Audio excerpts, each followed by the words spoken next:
جو امام ہر وقت دین کو پھیلانے کے لیے کوشاں رہتے ہیں، جن کے دل میں ہمیشہ یہی چلتا رہتا ہے کہ کس طریقے سے ہم دین کی خدمت کریں، کس طریقے سے ہم امام حسین نے جو دین کربلا میں بچایا تھا اس دین کو کیسے آگے پھیلایا جائے، کیسے اپنے اباق تک پہنچایا جائے۔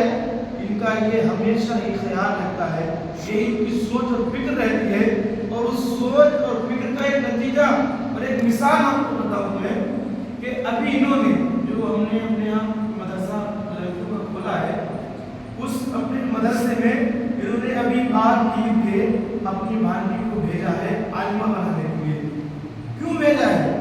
مقصد دیکھیں اس کے پیچھے، دیکھیے ہر کام کے پیچھے کوئی نہ کوئی مقصد ہوتا ہے، اور اگر کوئی مقصد نہ ہو تو وہ کام لغو ہوتا ہے، اس میں بھی کوئی مزہ نہیں ہوتا۔ مقصد ان کا یہ تھا کہ ہماری بھانجی عالمہ بن جائے گی تو ہم گوالیار میں آ کر کے ایک لڑکیوں کا بہترین مدرسہ قائم کریں گے، سبحان اللہ، جس سے ہماری گھر کی بہو بیٹیاں، ہماری بچیاں سچی کنیز فاطمہ بن، سبحان اللہ، سچی کنیز فاطمہ بن کے دنیا میں زندگی گزارے۔ آج جو ماحول دیکھ رہے ہیں نا، قریانیت کا، ننگے پن کا جو ماحول ہم دیکھ رہے ہیں، ہمارے گھروں میں جو بے پردگی کا ماحول ہم دیکھ رہے ہیں، اس کا نتیجہ یہ ہے کہ آج ہماری بچیوں کو دین کا علم نہیں ہے، ہماری بچیوں کو یہ پتہ نہیں ہے کہ فاطمہ نے کیسے زندگی گزاری ہے، حضرت زینب نے کربلا میں کیسے زندگی گزاری ہے، حضرت سکینہ امام حسین کی چھوٹی بیٹی تھی، انہوں نے شریعت پر کیسے عمل کر کے لوگوں کو دکھایا ہے، یہ ہم جانتے ہیں۔ اگر ہمارے گھروں میں ہماری بچے یہ جانتی تو پھر آج ہمارے گھروں میں اسلامی ماحول ہوتا۔ ہماری بچیاں غیروں کے ساتھ نہیں جاتی، ہماری بچیاں غیروں کے ساتھ بات نہیں جاتی ہیں۔ آج انڈیا کا تازہ سروے ہے کہ تقریباً انڈیا کی 8 لاکھ لڑکیاں مسلمانوں کی غیر مسلم بن چکی ہیں، غیر مسلم لوگوں کے ساتھ شادیاں کی زندگی گزار رہی ہیں، اور وہ کیا کرتے ہیں، سال 2 سال تک اچھے سے رکھتے ہیں، اور اس کے بعد ہماری بہن بیٹیوں کو کیا کرتے ہیں، ان کو موت کے گھاٹ اتار دیتے ہیں، ان کو پھانسی لگا دیتے ہیں، جلا دیتے ہیں۔ یہ آپ لوگ سب جانتے ہو کہ سوشل میڈیا پہ آئے تھے خبریں آتی رہتی ہیں۔ تو بچانے کا مقصد یہ ہے کہ اللہ تبارک و تعالیٰ نے آپ کو بہت اچھی بات دی ہے، ان کی آپ خدمت کریں، ان کے قریب رہیں، ان کے شانہ بشارت لیں، اور جو یہ مشن لے کے چل رہے ہیں ان کی ذات قدم سے قدم ملا کر کے چلیں گے تو انشاءاللہ تعالیٰ ولی میں بہت جلد انقلاب کرتا ہوں جائے گا۔ اعلیٰ حضرت عظیم البرکت مجدد دین و ملت امام احمد رضا خان فاضل بریلوی رضی اللہ تعالیٰ عنہ ارشاد فرماتے ہیں، تیری نسل پاک میں ہے بچہ بچہ نور کا، تیری نسل پاک میں ہے بچہ بچہ نور کا، اور تو ہے عین نور، تیرا سب گھرانہ نور کا، تو ہے عین نور، تیرا سب گھرانہ نور کا، تیری نسل پاک میں ہے بچہ بچہ نور کا۔ حضرات اعلیٰ حضرت کا یہ شعر جو ہے اہل بیت اطہار کی شان بیان کر رہا ہے، نبی کے گھر والوں کی عظمت بیان کر رہا ہے، نبی کے گھر والوں کی شان بیان کر رہا ہے۔ اعلیٰ حضرت یہ بتانا چاہتے ہیں کہ آج بھی جہاں جہاں بھی آل رسول پائے جاتے ہیں، نبی کے شہزادے پائے جاتے ہیں، وہ ہمارے لیے آج بھی لائق تعظیم ہے۔ جتنا ہم اپنے نبی کا احترام کرتے ہیں، عزت اور احترام سے جدا نام لیتے ہیں، اسی طریقے سے ہمیں نبی کے گھر والوں کا بھی احترام کرنا چاہیے، ان سے محبت کرنا چاہیے، کیونکہ یہ دو چیزیں ایسی ہیں، قرآن اور اہل بیت کی محبت ایسی ہے کہ جب دو چیزوں کی دعوت کو آپ پکڑے رہو گے تو دنیا میں کامیاب رہو گے، اور مرنے کے بعد قبر میں بھی کامیاب ہوتے ہوئے نظر آؤ گے۔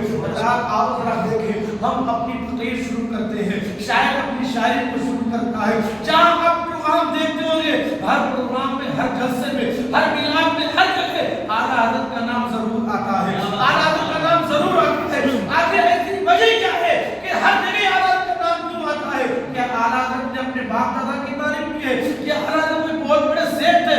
نہیں، اعلیٰ حضرت کا نام اس لیے آتا ہے کہ اعلیٰ حضرت نے دنیا کے ہر انسان کے، دنیا کے کونے کونے خطے خطے میں نبی کی محبت کا چراغ روشن کیا ہے، لوگوں کے دلوں میں اعلیٰ حضرت نے نبی کا چراغ جلایا ہے، اسی لیے دنیا یہ کہتی ہوئی نظر آتی ہے کہ داروی قلب میں عظمت مصطفیٰ سیدی اعلیٰ حضرت پہ لاکھوں سلام، سبحان اللہ، اعلیٰ حضرت پہ لاکھوں سلام۔ حضرت آؤ میرے آج محبت کی بات سنو، ایمان تازہ ہو جائے گا، ہم اور ہم کیسے محبت کرتے ہیں اور اعلیٰ کے خاندان کے لوگ کیسے کرتے تھے۔ اعلیٰ حضرت کے چھوٹے بیٹے تھے سرکار مفتی اعظم مصطفیٰ رضا ان کا نام تھا۔ حضرات ایک دن ایسا ہوا کہ ان کے مرید کے یہاں ایک مہمان آیا، مہمان यहाँ पर आया, मेजबान ने मेहमान की खूब मेहमान नवाजी की।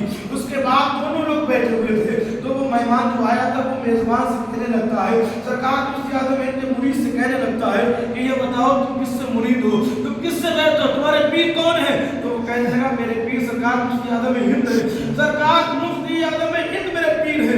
उसने कहा क्या तुम्हारे पीर इतने बड़े हैं, उनको मुफ्ती आजम कह रहे हो तुम? हमने मुफ्ती तो सुना है लेकिन तुम उन्हें मुफ्ती आजम कह रहे हो, सबसे बड़े मुफ्ती कह रहे हो। उसने कहा हाँ मेरे पीर की ये शान है, मेरे पीर में ये उनका मकाम नहीं है, अल्लाह ने उन्हें वो मर्तबा दिया है। कहा अच्छा मुझे लेकर के चलो, मैं उनका इम्तिहान लेना चाहता हूँ कि देखें वो कितने बड़े मुफ्ती हैं। अब रात ये मेहमान आया सरकार मुफ्ती आजम के मुरीद के साथ।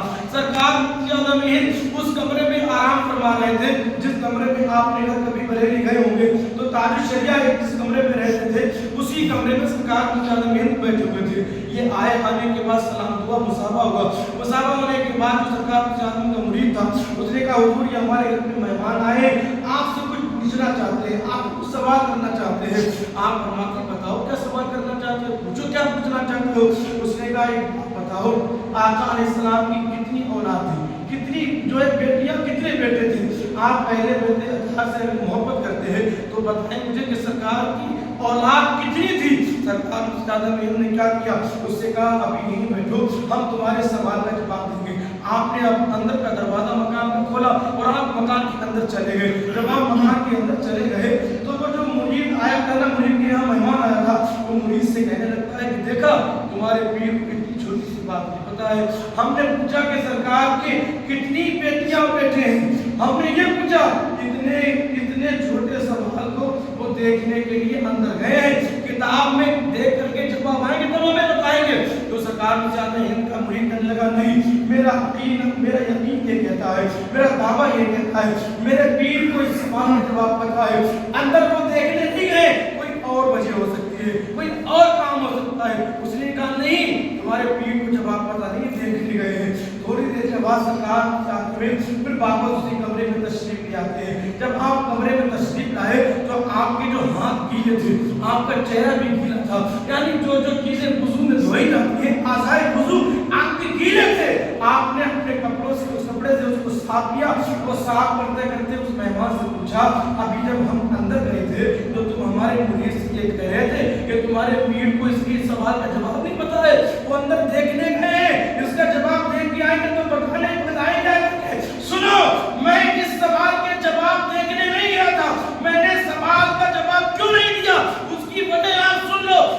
यहाँ से मैं एक बात आपसे कहना चाहता हूँ, सरकार मुफ्ती आजम को अंदर जाके किसने बताया कि उनके पीर से वो मेहमान ये कह रहा है कि तुम्हारे पीर अंदर देखने के लिए? किसने बताया? किसी ने बताया तो नहीं है, लेकिन उन्हें कैसे पता चल गया? अरे उन्हें इस बात का इल्म हो गया, इसी को तो इल्म गैब कहते हैं। जो भी बात का इल्म रखना इसी को इल्म गैब कहते हैं। इसीलिए तो आला हज़रत फरमाते हैं और कोई गैब क्या तुमसे लिया हो भला, जब ना खुदा ही छुपा तुम पे करोड़ों करोड़। जब सरकार मुफ्ती आजम का इल्म गैब का आलम ये है तो मेरे मुस्तफा के इल्म गैब का आलम क्या होगा? सुभान अल्लाह, गैब का आलम क्या होगा? अब फरमाते सरकार मुफ्ती आजम सुनो, तुम ये पूछना चाहते थे कि मैं अंदर क्यों गया था, मैं अंदर किताब में देख करके देखने के लिए गया था? नहीं, कहा जब तुमने ये सवाल पूछा था कि मुस्तफा की कितनी बेटियां थी, मुस्तफा के कितने बेटे थे, कितने आपकी औलाद थी, कहा इसके सवाल का जवाब मुझे पता था लेकिन मैंने क्यों नहीं दिया? क्योंकि जब तुमने मुझसे सवाल पूछा था तो उस वक्त मेरा वुजू नहीं था, उस वक्त मैं बावुजू नहीं था, और मेरे बाप ने मुझे ये बताया है कि कभी भी नबी के घरवालों का नाम, कभी भी नाम, कभी भी मुस्तफा के घरवालों का नाम बगैर वुजू के मत लेना। जब उनका नाम लेना हो तो पहले वुजू कर लेना, फिर मुस्तफा के घरवालों का नाम। सुभान अल्लाह, सुभान अल्लाह। मैं मुस्तफा के घरवालों का नाम बेवुजू नहीं लेता हूँ, जब मेरा वुजू होता है तभी मैं उनका नाम लेता हूँ। इसीलिए आला हज़रत ने फरमाया है तेरी नस्ल पाक में है बच्चा बच्चा नूर का, तू है नूर, तेरा सब घर का। बताओ मुसलमानों, जिस इंसान को अपने नबी से इतनी मोहब्बत हो, नबी के बच्चों से इतनी मोहब्बत हो कि उनका नाम बेवुजू ना लेना पसंद करते हो, तो सोचो उनकी मोहब्बत का हाल क्या होगा। बेशक बेशक, सुभान अल्लाह। और सरकार के कहने से जो इतना प्यार करने वाला हो, जो इतनी मोहब्बत करने वाला